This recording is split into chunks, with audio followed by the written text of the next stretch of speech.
బాబు ఈ ఆటో ముందు పోనీయాలా, ఈ ఆటో ఒకటి సీట్ ఒకటి కొంచెం ముందు పోనీయాలి, వాళ్ళ గుడితో పోనీయాలి. జై కాంగ్రెస్, హస్తం గుర్తుకే, హస్తం గుర్తుకే.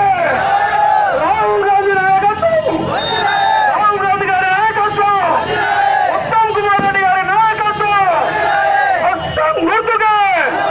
Congress party, Congress party. ఈరోజు రెడ్డి గారి తరఫున దేశ భావి కాబోయే భావి ప్రధాని రాహుల్ గాంధీ గారి తరఫున ఈ మండలంలో అనేక గ్రామ పంచాయతీలు ఓటును అభ్యర్థించడం జరిగింది. చాలా బాగా రెస్పాన్స్ వచ్చింది. అనేక సర్వేలు చెప్తున్నాయి నల్గొండ పార్లమెంట్ లో ఉత్తమ్ కుమార్ రెడ్డి గారి గెలుపు ఖాయమైన సంగతి అయిపోయింది.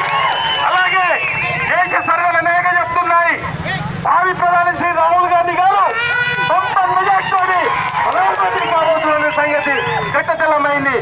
అలాగే మిత్రులారా, కాంగ్రెస్ పార్టీ కుటుంబ సభ్యులారా, మీకు చేసే మనవి ఒక్కటే, ప్రతి ఇంటింటికి గడప గడపకెళ్ళి మొన్ననే మన రాహుల్ గాంధీ గారు, సోనియా గాంధీ గారు, జాతీయ నాయకులు మన మేనిఫెస్టోని రిలీజ్ చేయడం జరిగింది 55 పేజీలతోటి.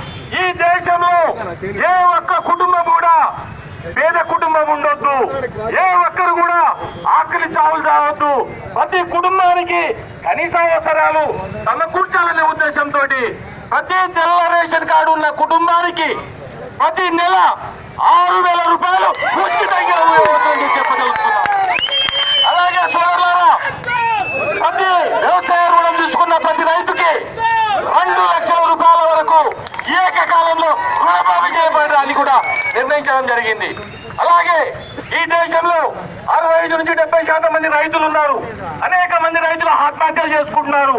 ఏ ఒక్క రైతు కూడా దేశానికి అన్నం పెట్టే రైతు ఆకలి చావు చావద్దు, ఆత్మహత్య చేసుకోవద్దనే ఉద్దేశంతో తను పండించిన ప్రతి పంటకి గిట్టుబాటు ధర కల్పించే విధంగా, ఎగ్జాంపుల్ వరి ధాన్యానికి ప్రతి క్వింటాల్కి 2,500 రూపాయలు చెల్లించే విధంగా, పత్తికి, కందులకి, జొన్నలకి, సత్తలకి ప్రతి పంట కూడా రైతు పండించే పంటకి కూలీలు అతను పెట్టే పెట్టుబడికి అతని లాభం తలకాయ ఎత్తుకుని తిరిగే విధంగా ప్రతి పంట గిట్టుబాటు ధర కల్పించే విధంగా మన కాబోయే ప్రధాని రాహుల్ గాంధీ గారు నిర్ణయించడం జరిగింది.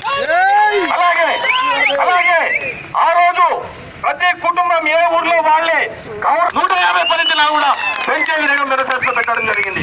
ఇలా చాలా విషయాలు ఉన్నాయి, టైం లేదు. మన పెద్దలు జడ్పీ చైర్మన్ అయినటువంటి బాలనాయ్ గారు వివరిస్తారు.